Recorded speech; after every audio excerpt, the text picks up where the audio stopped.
नमस्कार, मेरा नाम ज्ञानेश्वर है और आपने देखना शुरू किया है लाइव सीरीज का विशेष कार्यक्रम बिहार की बात। और बिहार की बात में आज हमारे साथ हैं बिहार के जाने माने पॉलिटिकल और social analyst doctor Sanjay Kumar ji. Sanjay ji, Bihar की बात हम लोग करते रहते हैं, शिक्षा व्यवस्था पर बात की जो गंभीर विषय है। देखिए, पिछले दिनों शनिवार को जब जनता दल यूनाइटेड जो सरकार में मुख्य पार्टी है, बीजेपी साथ में है।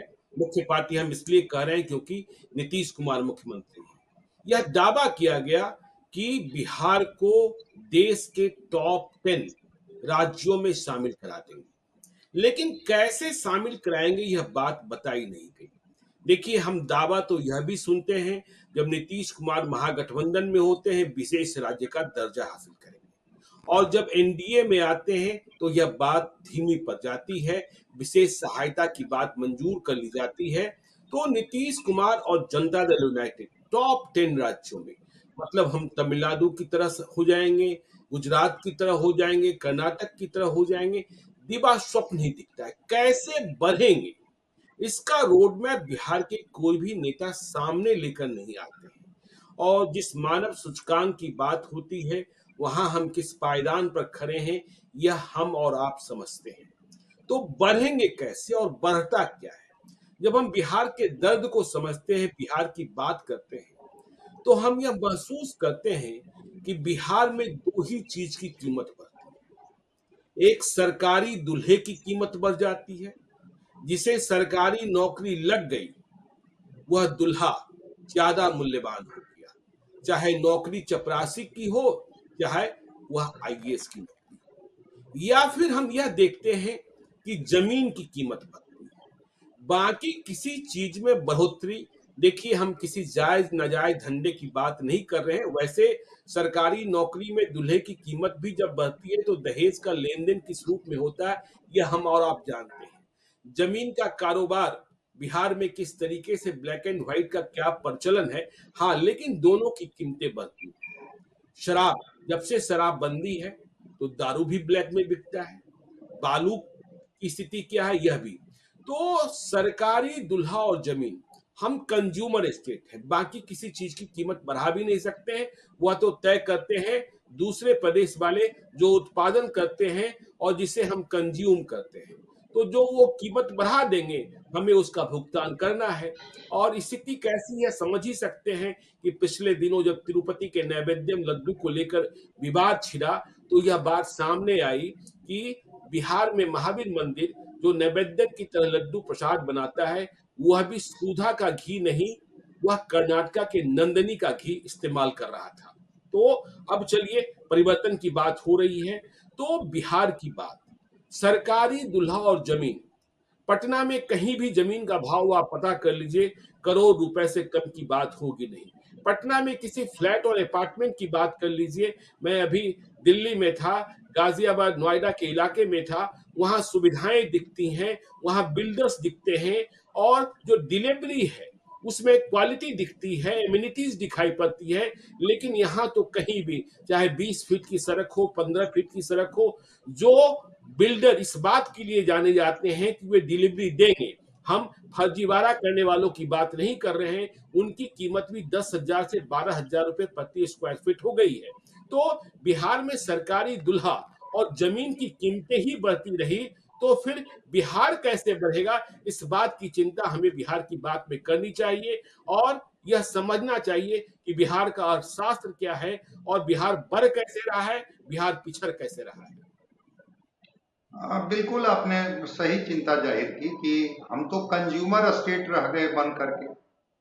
हमने जी। तो प्रोडक्शन बढ़ाया नहीं, और हम्म। न प्रोडक्शन बढ़ाने के लिए हमने कोई विशेष तरीके से चिंता की। कल ही मैं देख रहा था एक अखबार में, उसमें मैंने देखा कि जैसे ही इथेनॉल का उत्पादन शुरू हुआ बिहार में, जो अभी 10 या 11 चीनी मिलें हैं, 10 फंक्शनल है, उसमें से 9 चीनी मिलों ने 15 दिन के अंदर में किसानों का गन्ने का भुगतान कर दिया।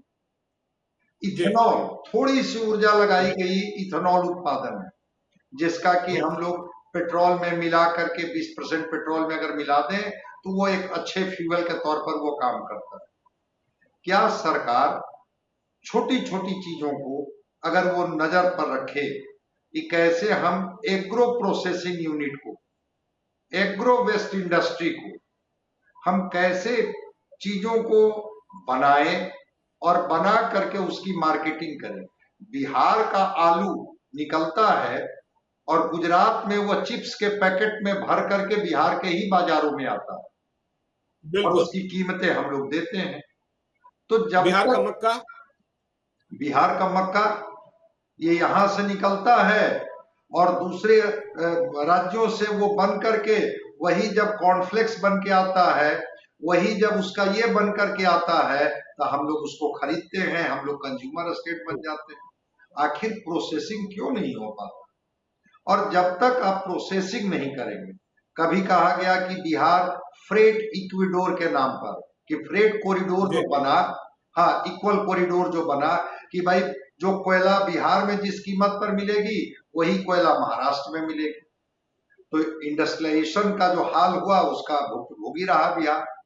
अभी आप ये कह करके कि चूंकि हमारे यहाँ समुद्र का किनारा नहीं है, बहुत सारे ऐसे राज्य हैं जहां समुद्र का किनारा नहीं, लेकिन बिल्कुल। उन्होंने साबित करके दिखाया, खेती कमाई वाली खेती करके दिखाई।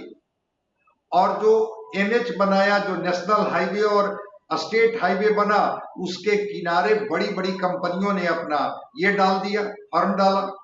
जी। हम्म। आप उसको क्यों नहीं कर पाते हैं? आप केवल एक कंज्यूमर स्टेट बन करके और केंद्र से जीएसटी की हिस्सेदारी की बात केवल करते हैं कि आपने तो कहा था कि हम इसका कॉम्पनसेशन देंगे। कब तक कंज्यूमर स्टेट बन करके रहिए? एक दूसरी पीड़ा, जो सबसे बड़ी पीड़ा होती है कि जो यहाँ के लोग हैं इंटरप्रेन्योरशिप में क्यों नहीं जाते हैं। मैं एक उदाहरण बिल्कुल। आपको बता रहा हूं, बड़ा जिसको मैंने देखा नजदीक से। एक बेटा का लड़का, सरकार का उस समय इंटरप्रेन्योरशिप का आया कि हाँ आप इंटरप्रेन्योरशिप शुरू कीजिए। उसने बिटुमेन बनाना शुरू किया, अलकतरा जो सड़क बनाने में प्रयोग, उसने काफी मेहनत कर करके और उसने बिटुमेन तैयार किया। जब खरीदने की बारी आई तो कलकत्ता की एक कंपनी से बिटुमेन खरीद लिया गया, उस लड़के से नहीं खरीदा। हम्म। भाई जब आपके राज्य का लड़का आपके ही कहने पर, आपने ही उनको बताया कि क्या इंग्रेडिएंट्स इस्तेमाल करो, क्वालिटी में भी कहीं वो कमजोर नहीं था, फिर कलकत्ता की कंपनी कैसे डिलीवरी दे दी और वो लड़के का बिटुमेन ऐसे ही रखा हुआ रह गया? नहीं, संजय जी ऐसा उदाहरण तो मैं आपको कई दे सकता हूँ। हीरो साइकिल की फैक्ट्री लगी, एक बड़ा उपक्रम लगा, और आपको जानकर आश्चर्य होगा कि हीरो साइकिल की फैक्ट्री बंद हो गई। क्योंकि जितने दिनों तक हीरो साइकिल की फैक्ट्री चली, बिहार सरकार ने स्कूली छात्र छात्राओं के लिए करीब 20 लाख साइकिलें खरीदी, लेकिन एक साइकिल भी हीरो वालों से नहीं खरीदी। यदि वह साइकिल फैक्ट्री चल रही होती तो पैडल की फैक्ट्री लग जाती, स्टैंड की फैक्ट्री लग जाती, घंटी की फैक्ट्री लग जाती। तो ये तो बिहार सरकार की सोच और नजरिए में है ही नहीं। बिहार में यदि आज भी हम बात करें कि फैक्ट्री, फैक्ट्री किस बात की बिहार में है, तो वह फैक्ट्री है, छर की फैक्ट्री है। चाहे आप जिस ब्रांड का भी नाम ले लें, कामधेनु का नाम ले लें, बालमुकुंद का नाम ले लें, महावीर का नाम ले लें, विजय का नाम लें, जिसका भी आप नाम लेना चाहते हैं ले सकते हैं, इसमें कहीं कोई आपत्ति नहीं है। लेकिन सरकार कौन सा छर खरीदेगी? टाटा और सेल। भाई आपने इस बात का प्रयास किया? जो बिहार के प्रोड्यूसर हैं वह कहते हैं कि हमारा जो छर है वह उनसे कमतर नहीं है। लेकिन यदि आपने महसूस किया कि कमतर है, तो आपके सूबे के इंडस्ट्रियलिस्ट थे जो बचे हुए थे, विपरीत परिस्थितियों में भी काम कर रहे हैं, उनके साथ बैठते कि भाई आप अपनी क्वालिटी सुधार लीजिए, हम आपको ऑर्डर देंगे, लेकिन आप यह नहीं कर सकते। खैर यह तो व्यापक परिदृश्य। लेकिन जो हमने प्रारंभिक उद्बोधन में कहा कि बिहार में सरकारी नौकरी वाले बाबू और जमीन की कीमत ही क्यों बढ़ती है। देखिए मेरा मानना, इसलिए हमने कहा था कि आप पॉलिटिकल एनालिस्ट के साथ साथ सोशल एनालिस्ट भी हैं।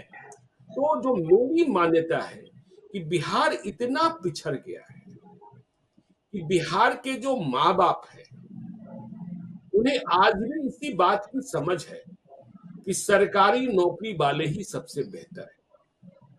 और यह समझ इसलिए है कि उन्हें लगता है कि इनकी नौकरी तो 60 साल तक चलेगी, और दूसरी बात कि इनकी काली कमाई तो होगी। नहीं तो कोई इंडस्ट्रियलिस्ट, कोई बड़ा व्यक्ति सरकारी बाबू से नौकरी कर, शादी अपनी बेटी का करता है, इसके पीछे वजह यही होती है।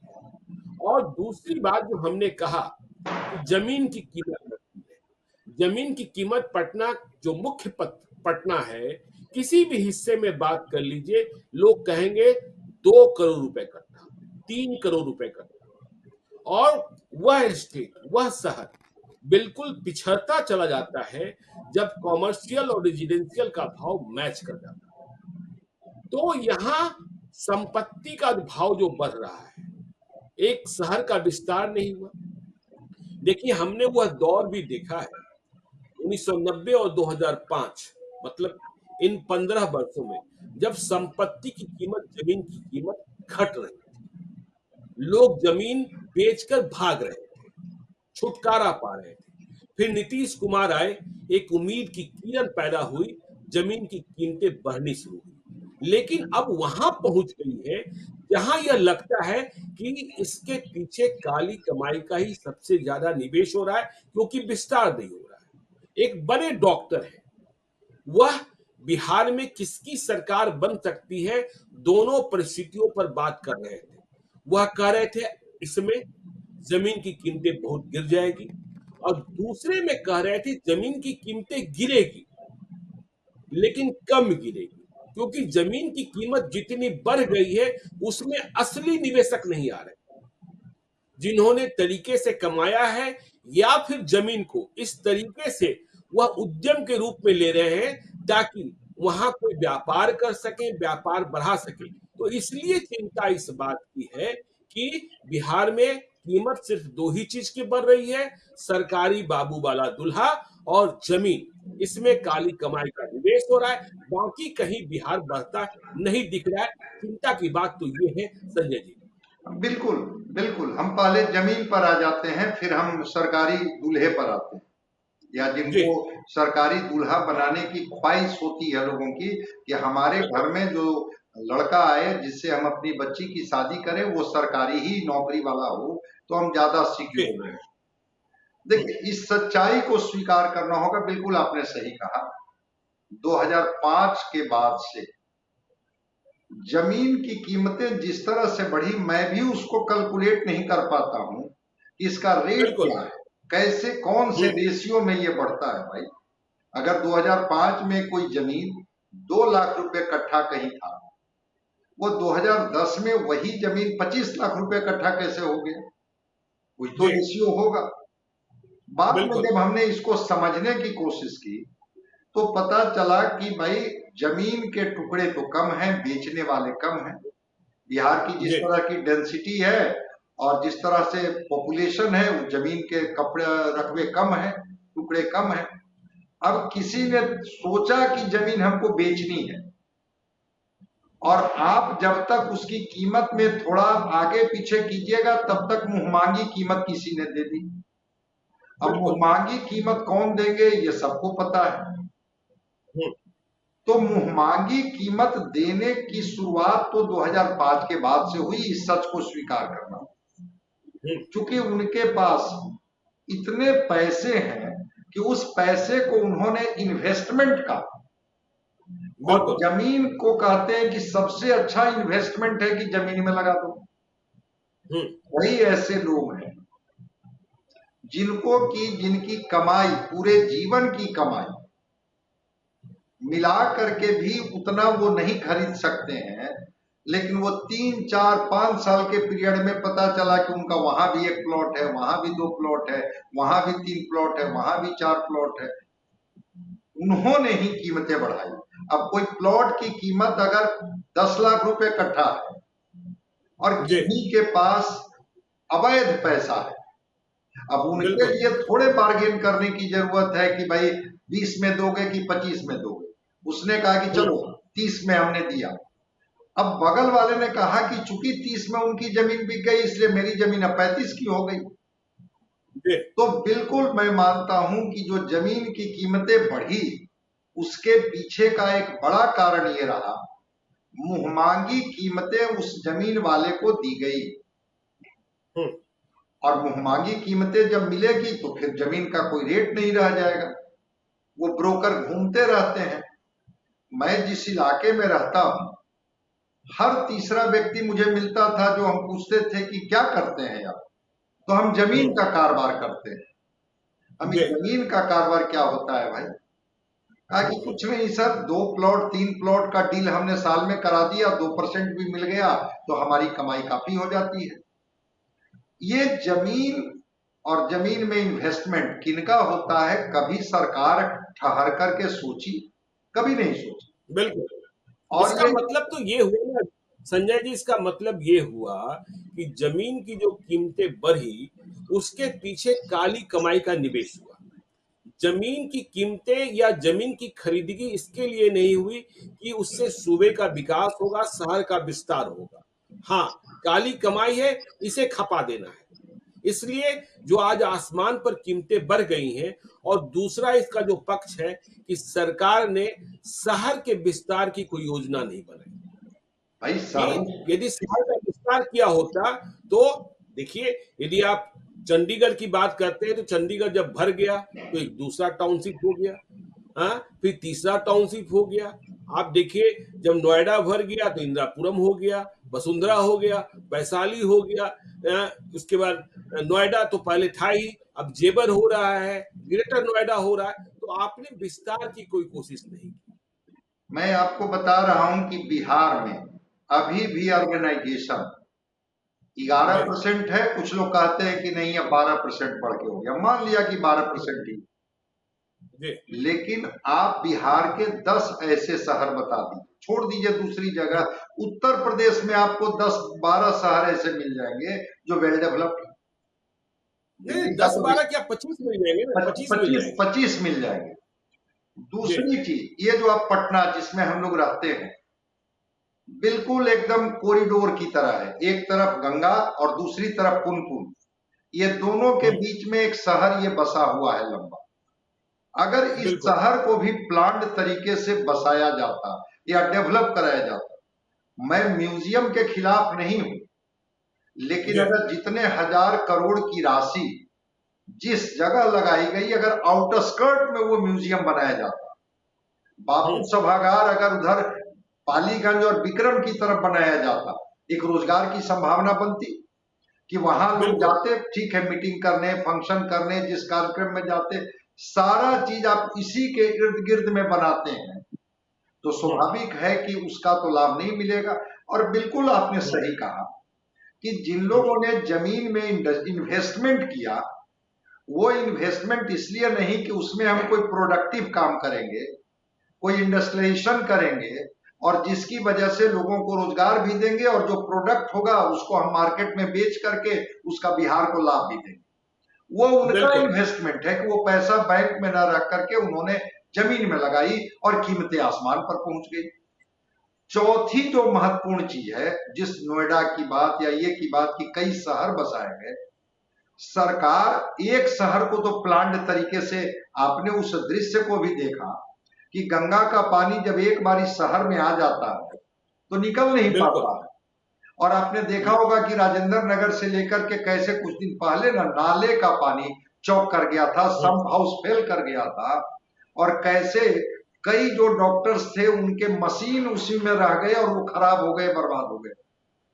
एक बिल्कुल। लड़का बोरिंग रोड में, एक लड़का गिर गया था किसी नाले में, लोग नक्शा खोजते रह गए, लोगों को नहीं समझ में आया कि ये नाला का कनेक्शन किधर से किधर है। तो हम्म, अगर प्लान्ड तरीके से कोई शहर को नहीं बसाएंगे, इंडस्ट्रियलाइजेशन नहीं करेंगे, आप इन्वेस्टमेंट पॉइंट ऑफ व्यू से जमीन को आप उपलब्ध करा के नहीं देंगे, तो कीमतें तो बढ़ेगी जमीन की, लेकिन उसका लाभ बिहार को कुछ नहीं मिलेगा। कोई बड़ा बड़ा प्लॉट ले करके, बाउंड्री कर करके उन्होंने ताला लगा के छोड़ दिया, उससे बिहार का क्या भला हो जाएगा? सड़कें बन गई है, जमीन की कीमतें तो आज मैं बेतिया का देख रहा था, कि वहां पर 10 से 12 लाख स्क्वायर मीटर जमीन वहां पर हो गई, जबकि नोएडा का अभी भी 3 से 4 हजार का है और वहां पर 10 से 12 लाख हो गए। इतनी कीमतें बढ़ गई। एनएच पर अभी जाकर के देख लीजिए, जो लोग हैं जिनके पास पैसे हैं वो जमीन खरीद खरीद के छोड़ रहे हैं। सरकार अगर उस जमीन को एक इन्वेस्टर को देती कि आप इसमें एक इंडस्ट्री का प्लान कीजिए, कई कंपनियां जो बड़ी बड़ी कंपनियां हैं वो चाहती है कि बिहार में भी हमारा सेक्टर हो, आप उसको देते कि आप इसमें इन्वेस्ट कीजिए, लीज पर ही दिलवाते, बिल्कुल। कोई शर्त रखते, तो इस तरह से जमीन की कीमतें नहीं बढ़ती। दूसरी नहीं, चीज, देखिए मुझे स्मरण है, पुणे के एक बड़े विश्वविद्यालय के चांसलर मुझे मिले थे पिछले साल। उन्होंने कहा, देखिए मैं 2006 में बिहार गया था, एक बहुत ही मानिंद निजी विश्वविद्यालय के चांसलर। तो सरकार ने कहा जहां मर्जी हो आप जमीन खरीद लीजिए, हम आपको मान्यता दे देंगे। तो उन्हें लगा जमीन मिलेगी कहाँ, और जमीन मिल भी गई तो फिर वो डेवलप कैसे होगा, हाँ? वहां पहुंचने का रास्ता क्या होगा। और बिहार की समस्या क्या है, यह तो आप जानते ही है कि भाई यदि आगे की जमीन नहीं मिल रही तो पीछे की जमीन खरीद लो, हाँ? तो फिर पीछे जाने का रास्ता कैसे रह जाएगा। तो यदि आप कोई, जैसे हम कह रहे थे, बिहार में आप कहीं भी देखिए, मैंने जो कहा जो डिलीवरी वाले फ्लैट है जो पटना में, क्या रेट है, 10,000 रुपए स्क्वायर, 12,000 रुपए स्क्वायर फीट, जो अच्छे बिल्डर्स हैं। पटना से सगुना मोड़ तक, या यूं कहिए कि आप दानापुर तक चले जाइए स्टेशन तक, और देखिए वहां क्या सुविधाएं हैं। और वही जाकर देखिए कि 12,000 रुपए में और 11,000 रुपए में यदि आप प्री लॉन्च लेंगे तो हो सकता है कि 8,000 रुपए में भी मिल जाए। ये नोएडा के इलाके में, और जो ग्रेटर नोएडा के इलाके में क्या मिल रहा है। तो आप तो सुविधाओं के नाम पर मतलब किसी चीज की मॉनिटरिंग है ही नहीं।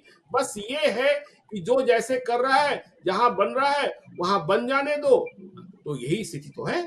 हाँ, तो इसी वजह से तो कोई बड़ा इन्वेस्टर, कोई अच्छा इन्वेस्टर आना नहीं चाहता है। और अनप्लान्ड तरीके से जिसकी लाठी उसकी भैंस उसने घेर लिया। सड़क पहले यहाँ पर मकान बनता है, मकान बनने जी। के बाद फिर सड़क बनती है, फिर सड़क हम्म। टूटती है, फिर नाले बनते हैं, फिर नाला टूटता है, फिर नाले के बाद नाला बनता है और सड़क बनती है।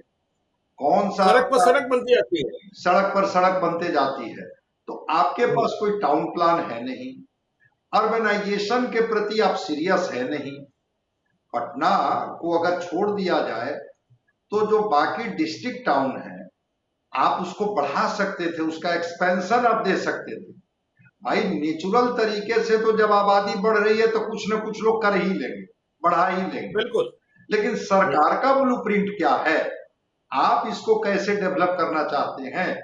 मैंने कई नहीं, बार कहा, एक जेपी सेतु बना, आप सोनपुर को कहां से कहां ले जा सकते थे। एक मेरठ एक्सप्रेस वे बन गया तो दिल्ली कहां से कहां तक पहुंच गई। आपने क्या कोशिश की, आपने क्या कोशिश की। भाई मैं तो कह रहा हूं कि जेपी सेतु के उधर अभी भी हम लोग जाते हैं, हमने तो नहीं जी। देखा कि बहुत डेवलप कर गया। हाँ, कुछ लोगों ने जाकर के वहां जमीन खरीद ली। फिर मैं कह रहा हूं इन्वेस्टमेंट पॉइंट ऑफ वहां व्यू, भी जमीन की कीमत वहां भी जमीन की कीमतें आसमान पर पहुंच गई। वहां भी कीमतें आसमान पर पहुंच गई। लेकिन सरकार, जिसके पास आइडियाज है, कम से कम 10 बड़े शहर तो आप बसा ही सकते थे ना। 10 बड़े शहर अगर आप बसा देते। नहीं, आपको क्या लगता है कि सरकार के पास आइडिया है। यदि सरकार के पास आइडिया होता, देखिए नवीन पटनायक अब तो रिटायर हो गए, चुनाव भी हार गए, कि पहले कटक राजधानी हुआ करती थी और किस तरीके से भुवनेश्वर को बसा दिया गया। हाँ बिल्कुल, बिल- आप जी। आप तो वहां किट यूनिवर्सिटी में घूम करके आए हैं। किस बिल्कुल। तरह से वहां पर माने भुवनेश्वर, कटक और उसके बीच का जो स्पेस है उसको किस तरह जी। से डेवलप करा दिया गया। अब तो पता ही नहीं चलता कि किस जी। तरह से उड़ीसा का प्लानिंग कर करके और उन्होंने डेवलप करा दिया। लेकिन हम्म। वही बिहार में देखिए, कोई टाउनशिप प्लानिंग लगता ही नहीं है कि इनके पास है, या कोई नया शहर का प्लान ही नहीं है। इसी वजह से तो इन्वेस्टर आते। मैं तो आपको बता रहा था ना कि आज भी आपका अमृतसर और कलकत्ता का फूल हनुमान मंदिर के नजदीक आता है। क्या बिल्कुल। भाई, मेडिसिनल फार्मिंग के लिए आपके पास कोई प्रोजेक्ट, कोई एक अपना लेते, हॉर्टिकल्चर के लिए कहीं आप जगह लेते, उसको आप डेवलप कराते, उसके अगल बगल में लोग बसते, तो एक धीरे धीरे वहां पर परचेजिंग की कैपेसिटी बढ़ती, लोगों की जरूरत का सामान मिलता है, टाउनशिप डेवलप कर जाता।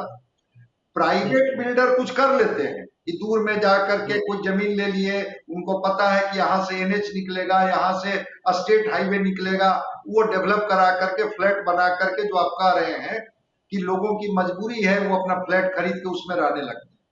नहीं, आप सरकार देखिए ना संजय जी, आप सरकार के आइडिया और सरकार के कमिटमेंट की बात करें। मैं पिछले 19 वर्षों से सुन रहा हूँ कि पटना के बीरचंद पटेल पथ पर स्थित परिवहन भवन जो हेरिटेज बिल्डिंग है, उसे 5 स्टार होटल के रूप में बदला जाएगा। 19 वर्षों से सुन रहा हूँ। हर 6 महीने और साल भर में आप इन्वेस्टर खोजते हैं, लेकिन इन्वेस्टर आपको मिलता नहीं। पाटलिपुत्रा होटल कितने वर्षों से बंद हो गया, अब राज्य सरकार के पास है, उसमें भी कहा जा रहा है 5 स्टार होटल बनेगा। अब देखिए, ये जो बांकीपुर बस स्टैंड था, लेकिन बातें सिर्फ कही जाती है। देखिए, नगर विकास विभाग हमेशा भाजपा वालों के पास ही रहा, और अश्विनी चौबे से लेकर अब तक जितने भी नगर विकास मंत्री बनते हैं, अश्विनी चौबे तो पॉलिसी बनाने चले थे। तो यह सपना दिखा दिया जाता है, दिवा स्वप्न। इसलिए हम कह रहे थे कि जो बातें कही जा रही है, चुनाव का साल शुरू होने वाला है, क्योंकि अब 12 महीने करीब करीब बच रहे हैं, कि बिहार देश के मतलब देश के टॉप 10 प्रदेशों में शामिल हो जाए। कैसे शामिल हो जाए केवल कह देने से? नहीं, मैं तो कह रहा हूं कि अर्बनाइजेशन को ही देख लीजिए, तो तमिलनाडु, केरला, गुजरात, ये पंजाब, ये हरियाणा, दिल्ली, इसके आप अर्बनाइजेशन को देख लीजिए, कितना परसेंट अर्बनाइजेशन है। केरला ने तो 80% से पार कर गया, आप 11-12% पर अटके हुए हैं। आपका कोई ब्लूप्रिंट दिखाई नहीं पड़ रहा है, और आप कह रहे हैं अपने लोगों को कि जा करके विकास के कामों को आप प्रचारित प्रसारित कीजिए। सड़क बनी है, ठीक है, उस सड़क में आपका योगदान था, केंद्र का योगदान था, हम लोग स्वीकार कर रहे हैं। बिजली मिली है, इसको भी हम लोग स्वीकार करते हैं, सस्ती मिली, महंगी मिली, मिली है। नल का जल की कोशिश आपने की, इससे आगे तो बिहार ठहरा हुआ है। तो सड़क, बिजली, पानी से भी आगे की जरूरत है कि नहीं रोजगार के लिए? ये उनकी मूलभूत सुविधा आपने दे दी, लेकिन वो सड़क पर चलेगा कहाँ? बहुत बुनियादी बात है कि जब हम लोग बचपन में थे तो मार भात खा लिया करते थे। जी बिल्कुल बिल्कुल और बिल्कुल। जब स्कूल जाते थे तो माँ बासी रोटी में घी और शक्कर मिलाकर लपेट कर दे दिया करती थी। लेकिन यह बुनियादी बातें थी। जब बड़े हुए, सक्षम हुए, तो हमें यह भी मालूम हुआ कि भाई सूप भी कोई चीज होता है। पहली बार जब हमने सूप पिया था तो मुझे लगा था पटना के मौर्य होटल में कि कोई मार पिला रहा है। लेकिन अब दूसरी चीज, तो आपने सड़क दे दी, सड़क के आगे की क्या बात है? आपने हमें पहनने के लिए अच्छा वस्त्र दे दिया, लेकिन हम अच्छा वस्त्र पहनकर इसका प्रदर्शन क्या करें, किसके सामने करें? हा? हा? इससे बेहतर ही करें। मौलिक सवाल है कि जो यहाँ का न्यूट्रिशनल डिफिशियंसी जिसके तरफ आपने इशारा किया, वो देख लीजिए, मैक्सिमम लड़कियां एनेमिक हैं, बच्चे जो हैं उनका ग्रोथ नहीं अब हो रहा है, स्टंटेड ग्रोथ हो रहा है, बौने बच्चे पैदा हो रहे हैं इस बिहार में। और हम लोग कोई ये नहीं कर रहे हैं कि किसी को ग्रिल कर रहे हैं, लेकिन जो नीति आयोग की रिपोर्ट है उसमें तो कई आप ही ने बांट करके झारखंड दिया, झारखंड से भी आप पीछे हैं। तो ये कब तक कहते रहिएगा कि चूंकि हम लैंडलॉक्ड स्टेट हैं इसलिए हमारी सीमाएं हैं? अरे आपके पास श्रम की ताकत है, आपके पास। पंजाब भी तो लैंडलॉक है, पंजाब भी लैंडलॉक है, हरियाणा भी लैंडलॉक है, मध्य प्रदेश कैसे आगे बढ़ गया? मैं तो बता रहा हूं कि 2 राज्य, मध्य प्रदेश ने, बीमारू 4 राज्य थे, मध्य प्रदेश ने अपने जो भी उनका बजट था उसका 19% उन्होंने कृषि पर खर्च कर दिया और बीमारू राज्य से अपने को निकाल लिया। उत्तर प्रदेश ने 20% अर्बनाइजेशन कर लिया और उसने जो एक्सप्रेसवे दिया, एक्सप्रेसवे दे करके अपने को वह निकाल लिया बीमारू राज्य से। आप ही का पड़ोसी उत्तर प्रदेश और मध्य प्रदेश निकाल लिया, लेकिन आप आज भी संजय जी बहुत लोगों ने रोड की यात्रा शुरू की है कि भाई पटना से दिल्ली चल चलते हैं, 12 घंटे में पहुंच जाएंगे, दिल्ली से पटना चल चलते हैं। छठ के वक्त आने वाले लोगों की संख्या बढ़ जाती है, लेकिन वे जैसे ही कहते हैं कि पूर्वांचल एक्सप्रेस से उतरते ही, बिहार में घुसते ही रोना याद आ जाता है। या फिर जब इधर से जा रहे होते हैं तो वे यह कहते हैं कि पूर्वांचल एक्सप्रेस तक पहुंचने में ही तकलीफ है। ठीक है, सड़कें अच्छी हो सकती है, लेकिन व्यवस्था अच्छी नहीं है। न मैं जाम कह पर रहा हूँ कि नियंत्रण है, न मोबिलिटी पर नियंत्रण है, न मतलब गाड़ियां कैसे चलेगी इसको कोई देखने वाला है। हाँ, वसूली करने वाले लोग जरूर है। सड़क आपने अच्छी बनाई, लेकिन सड़क के किनारे जो जमीन थी, अगर जी। उसको आप डेवलप करा देते। अब हम्म, हरियाणा, ज्ञानेश्वर भाई चले जाइए, हरियाणा बिल्कुल। को बंसीलाल जी ने, आज वो नहीं है लेकिन बंसीलाल जी ने जिस तरह से हरियाणा के हाईवे के किनारे किनारे उन्होंने डेवलप कराया है, गजब का स्थिति आपको लगेगी। वो मॉल से लेकर के सारे बिजनेस इंटरप्रेन्योर आपको वहां दिख जाएंगे सड़क के किनारे। आपके पास भी तो जब स्टेट हाईवे, नेशनल हाईवे आपके राज्य से गुजरा, आप बता दीजिए हम्म। उदाहरण के तौर पर ना, हम लोगों को दिखा दीजिए कि देखिए ये सड़क और सड़क के साथ रोजगार दोनों की व्यवस्था हम लोगों ने साथ साथ की। सड़क पर अभी हमने देखा, इस मध्य प्रदेश की बात कर रहे थे कि मैं उज्जैन में जब महाकाल के दर्शन को गया था, तो मैं जिस होटल में ठहरा हुआ था, जब मैं दर्शन कर वापस लौट रहा था तो मैंने कैब वाले को कहा कि सामने तो होटल है। उसने कहा सर ऐसा है कि आगे 2 किलोमीटर जाना होगा, फिर हम सर्विस लेन में आएंगे, तब जाकर फिर 4 किलोमीटर के बाद हम होटल पहुंचेंगे। यहाँ उतना बड़ा होटल होता, यहाँ तो छोटा सा पेट्रोल पंप में और छोटा सा ज्ञानेश्वर जी और संजय जी के दुकान में रोड काट दिया जाता है, और उसको देखने वाला कोई नहीं है। हाँ बिल्कुल, बिल्कुल सही हाँ, सही सही कह रहे हैं, सही कह रहे हैं।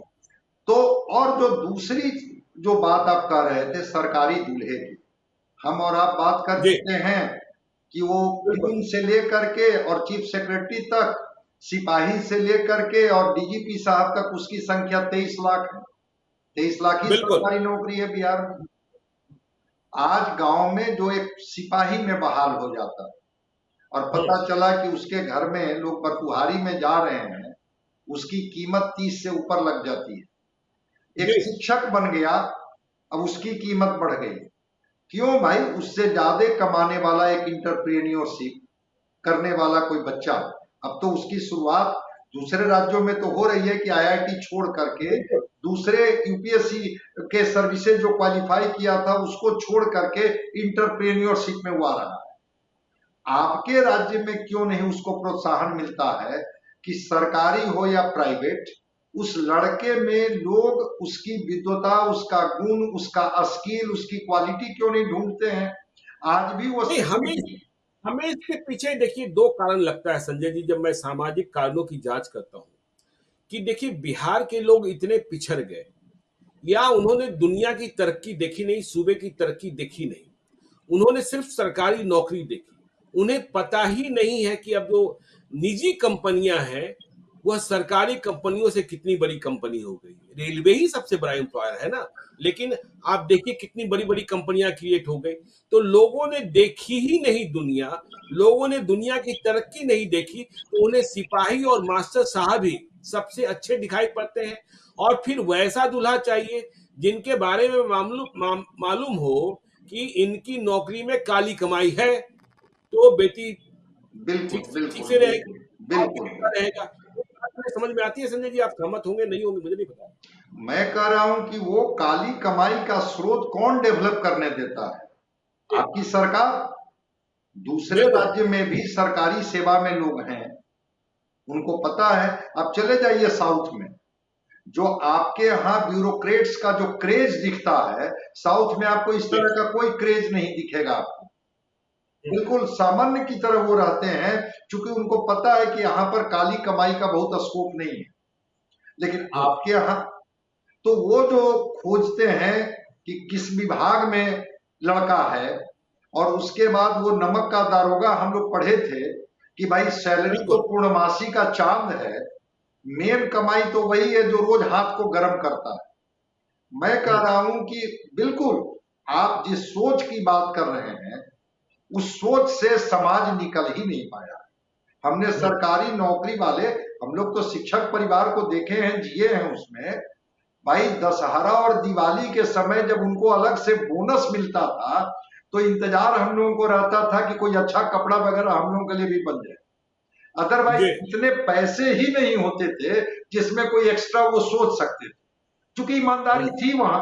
उनको पता था कि इसी पैसे में हमको सारी व्यवस्था करनी है। लेकिन बिल्कुल अभी आपने कहा कि सरकारी सेवा में गए, अब अभी तो आ रहा है ना, जमीन सर्वे की रिपोर्ट आ रही है ना। आप लैंड सर्वे में देखिए ना, लैंड सर्वे में क्या हो रहा है। हाँ, अमीन को छोड़िए, कर्मचारी मतलब हफ्ते हफ्ते भर की वेटिंग है। यदि ये पैसा देने के लिए लोग तैयार भी है तो नहीं, 15 दिन के बाद। हाँ बिल्कुल।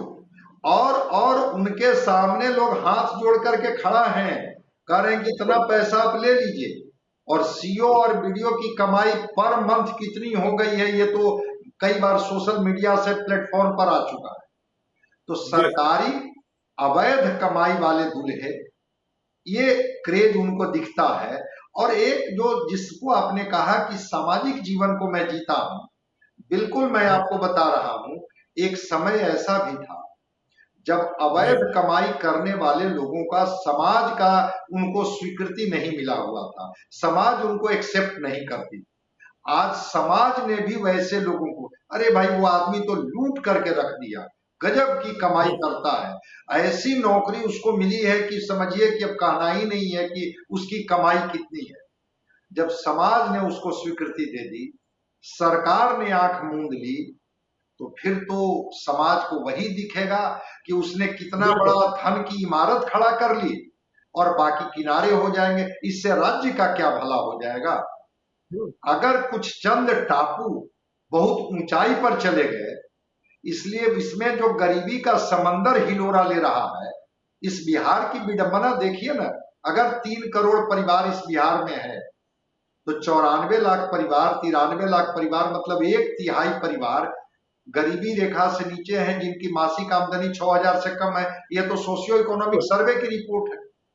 कौन सा जी बिहार आपने गढ़ दिया जो बता दीजिए कि उसकी आमदनी क्यों नहीं बढ़ी। कुछ लोग बड़े हो गए, अमीरी और गरीबी की खाई बढ़ गई, और सरकारी बाबुओं ने अवैध कमाई से चाहे वो जमीन की कीमत बढ़ा दी या दूल्हे की कीमत बढ़ा दी, अलग बात है। बिल्कुल। उस विभाग में जाओगे तो बस माला माल हो जाओगे, उससे बिहार का तो चलिए कोई तो भला हुआ नहीं।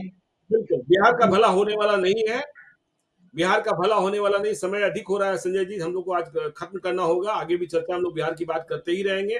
तो बिहार में सरकारी दुल्हा और जमीन की कीमत बढ़ती है। नेता कहते जरूर है कि हम टॉप 10 राज्यों में शामिल करा देंगे, लेकिन ये नहीं बताते हैं कि शामिल कराएंगे तो कैसे कराएंगे, उनके पास विजन क्या है।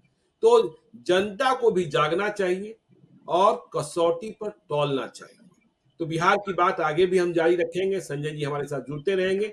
आप देखते रहिए लाइव सिटीज को। और यदि अब तक आपने हमारे यूट्यूब चैनल लाइव सिटीज को सब्सक्राइब नहीं किया है तो जरूर कर लीजिएगा। और यदि इस वीडियो को फेसबुक पेज के माध्यम से देखो तो पेज को लाइक कीजिएगा। ट्विटर पर भी हमें फॉलो कीजिए। धन्यवाद।